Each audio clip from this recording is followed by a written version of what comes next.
menjanjikan untuk petani. Karena ini untuk ekspor di Vietnam, di Thailand, terus itu di Amerika. Kegunaannya banyak sekali. Dia untuk kosmetik, dia untuk tepung, dia untuk lem pesawat. Lebih kurangnya nanti lihat sendiri videonya Bapak Paidi Porang. Beliau di Jawa Timur, ini Bapak Pandi ini dari Jawa Timur, kebetulan ini hadir di tempat kita ini. Dia karena istri beliau di Paliana. Dia ini adalah keponakan saya sendiri.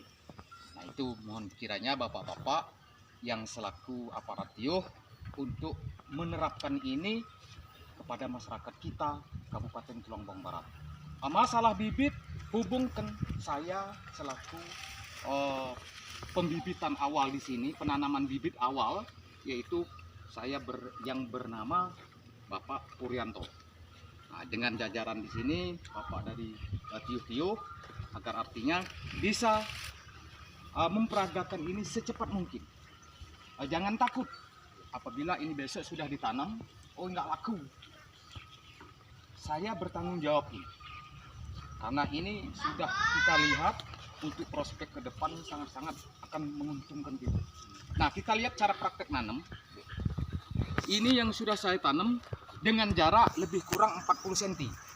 Kenapa kita buatkan 40 cm? Awalnya yang kelatak itu 25-60. Ini berhubung kita pakai umbi mini, kita buatkan ukuran 40-60 kita tanam. Nah, ini dasarnya, ini sudah keletong. Keletong yang sifatnya dia organik, yang tidak mematikan bibit.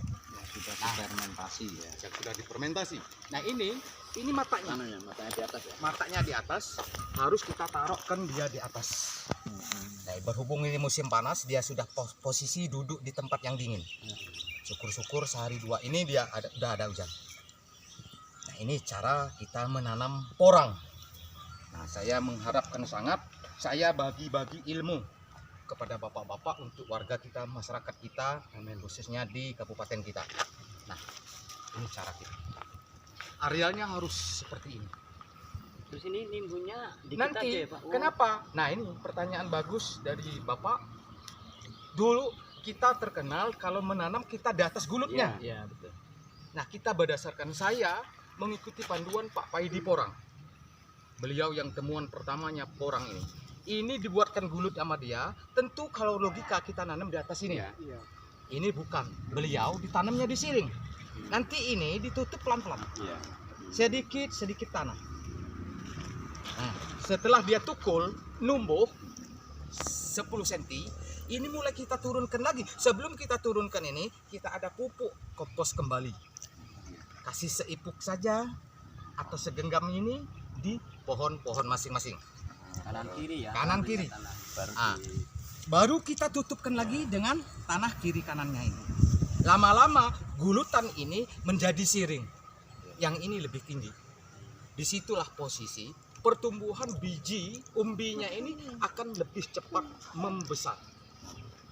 Kita bisa manen ini, umbi ini selama berapa? Bisa 6 bulan, bisa 1 tahun, bisa 2 tahun, bisa 3 tahun. nggak busuk Pak ya? Dia tidak busuk. Lebih lama, lebih bagus. Paling cepat 6 bulan ya Pak? Paling cepat 6 bulan tergantung umbinya yang kita tanam. Kenapa? Umbi itu lebih besar dibandingkan dengan kelatak. Kelatak dia sedikit kecil, tapi dia prosesnya lama. Boleh kita panenkan 1 tahun, tetapi acinya masih sangat rendah sekali kadarnya. Nah, makanya lebih bagus kita tanam yang minimal 2 musim baru bongkar atau dipanenkan. Oke, Pak dari aparat TIUH Tirta Makmur, apakah sudah jelas? Di sini kita akan sebarkan video ini atau posting ini ke masyarakat kita atau melalui bapak-bapak ini untuk menyampaikan langsung. Insya Allah jangan takut. Di sini menuntaskan kemiskinan kita. Insya Allah dia akan nggak ada berhentinya. Kita ini baru 10% Pak, belum nyampai ekspor kita ke luar negeri.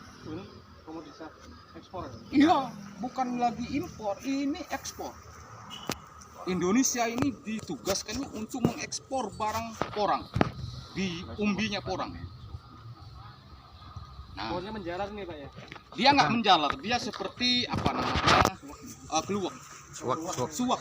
Nah, suwak paling tinggi 1 meter. Nah, ini harus kita budidayakan tempat kita. Jangan sampai kita terlena dengan waktu-waktu namari nampak apa. 25-60 minimal. Kalau dia sudah besar kita buat 40-40. Nah, itu lebih nanti kita mengantisipasi besarnya umbi itu.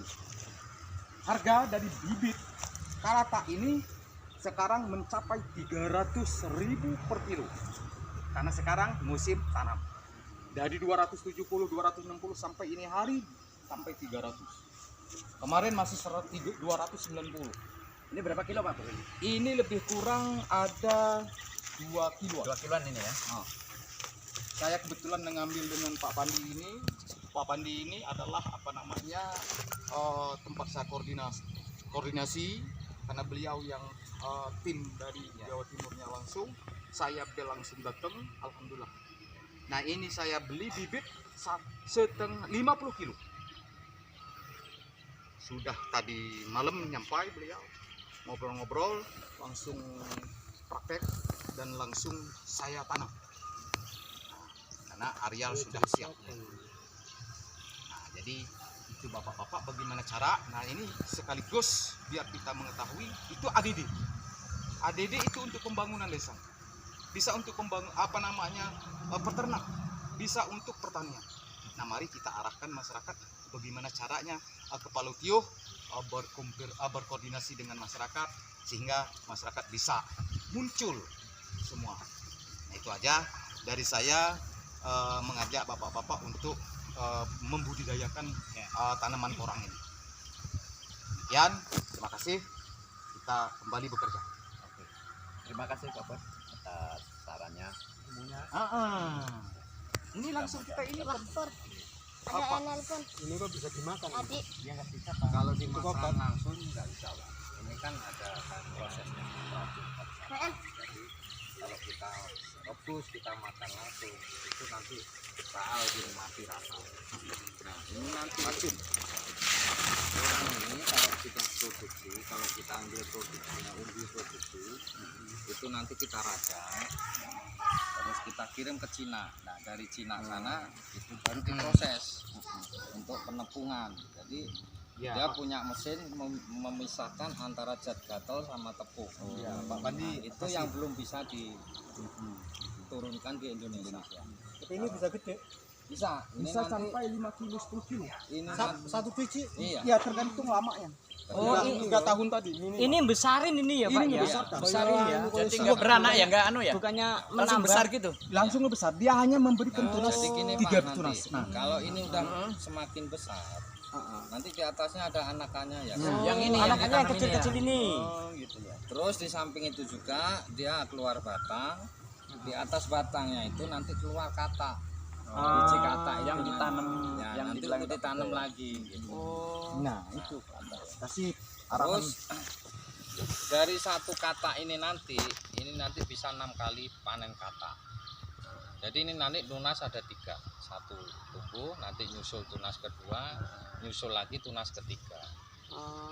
Nanti kalau sudah dorman, artinya dorman itu di musim kemarau dia mati. Kita pungut katanya, kita kumpulin untuk bibit kita sendiri. Nah, terserah kalau mau dibongkar saat itu juga, mau diambil produksinya. Maaf Pak, silakan. kataknya ya ini apa? Kalau ini umbi Bukan, umbi, ini udah katanya saya nggak bawa untuk hari ini. Lain kali nanti saya bawakan kata. Kemungkinan kan beda ya Pak Ya. ya. Beda sama yang Ya. bibitnya ini. Teranya papur kecil kelata. katak. Kecilnya kalau dari kata itu 1 tahun itu antara 1,2 sampai 4 kilo. Yang kelata itu ya. Kata. Kalau ini 6 bulan udah mencapai besar ya. ya 1 kilo lebih, 1,2 2 kilo. Nah, untuk harga untuk hari ini untuk umbi produksi kita kena di angka 10.000 per kilo. Jual kita. Nah, jual kita. Tapi itu harga naik turun Pak, bukan kita patokan segitu. Tapi turunnya nggak langsung drastis kayak karet sekarang, kayak sawit, kayak singkong enggak. Jadi nanti ada masa-masanya. Kalau panennya nanti di bulan 4, 5, 6 itu harganya agak rendah. Tapi kalau panennya di bulan 7, 8, 9, 10, 11 itu harganya tinggi. Karena Kenapa? masih bertahan ya kan? Kan udah masuk musim kemarau. Jadi kadar airnya udah rendah. Kalau panennya di musim hujan, kadar air tinggi. Bobotnya berat. Berat, Ya, cuman berat airnya juga, sama ya. tepungnya kan masih banyak Iya, airnya gitu. Nah, untuk porang ini yang sudah minta sama kita Indonesia ini, Thailand, Vietnam, Sri Lanka, Jepang, Korea, Cina, terutama Cina yang paling besar. Nah, sekarang sudah nembus lagi ke Eropa, Amerika, Rusia, Prancis, Belanda. Jadi kegunaan tepung porang ini banyak, Pak. Yang pertama untuk campuran sosis, nugget. Yang kedua untuk kosmetik. Yang ketiga untuk lem pesawat, lem G yang Bapak gunakan sehari-hari itu dari porang ini. Nah, terus untuk bahan makanan beras Jepang dicetak seperti beras. Mie shirataki Jepang, tahu koyaku Jepang ini dari porang. Terus agar-agar dari porang. Dia mempunyai sifat kayak perekat. Jadi kalau untuk dimakan bagus untuk pencernaan, tapi kalau untuk produksi seperti lem. Jadi yang dibikin makanan di Jepang itu ya malah. Ya. Cina sama Jepang yang bikin Bikin makanan. makanan ya. Orang. Nanti biar Pak Cari bisa bahas tentang Pak Lurah nanti. Kalau di Jawa Timur, Jawa Tengah, Jawa Barat, Pak, untuk saat ini udah gandeng pemerintahan. Seperti kemarin 2 hari yang lalu, Menteri Pertanian sama Bapak Gubernur Ganjar Pranowo melepas ekspor porang perdana dari Pelabuhan Tanjung Mas Semarang menuju ke Tiongkok dalam jumlah 3 kontainer, nilainya 200,5 miliar 3 kontainer. Nah, sekarang Bapak tinggal berpikir, Iya. kalau seperti jagung Bapak dapatnya berapa, nanti kalau tanam dibandingkan. porang Bapak dapatnya berapa, silahkan diuji coba. Jangan takut, hubungin Pak Pur yang beli. Kalau masalah penjualan nggak usah takut, Pak. Oh, nanti saya capek-capek nanam nggak dibeli, jangan takut. Jawa Timur udah ada 8 pabrik, Semarang 1 pabrik. Nah, ini ada penambahan di Pekanbaru 1 pabrik. Rencananya Lampung ini mau ada pabrik, cuman itu nanti kalau kuotanya penuh baru kita bisa turunkan pabrik. Nah, untuk saat ini yang baru nanam di Tulang Bawang Barat cuma di Karta sama Pak Pur. Di Karta kemarin yang punya pabrik aji itu Pak Sahat Cina. Lebar Itu berarti bibit. orang Cina itu ya Pak? Itu bibit dari saya, Pak, 3 kintal kemarin. 3 kintal. 4 hektar dia tanam. Boleh nanti kalau ini Bapak ke sana temuin Pak Indra yang di lapangan itu. Pak, saya pengen coba lihat tanamannya. Itu udah tumbuh sekitar 10 sentian di sana. Ya.